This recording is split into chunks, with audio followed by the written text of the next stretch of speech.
বিদেশ অনেক কষ্ট, এই কথাটা কইলো তুমি বুঝদা না ভাইয়া, অনেক কষ্ট, এটা কইলো তুমি বুঝদা না, এটা কইতে তো 1 মিনিট লাগছে, আর অনেক কষ্ট। তো বাস্তবতা হলো তার চাইতে অনেক বেশি কষ্ট।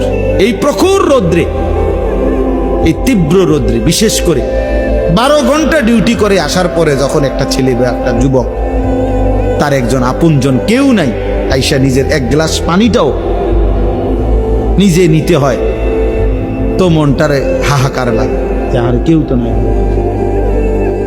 অথচ 28 বছর বিদেশ করতেছে।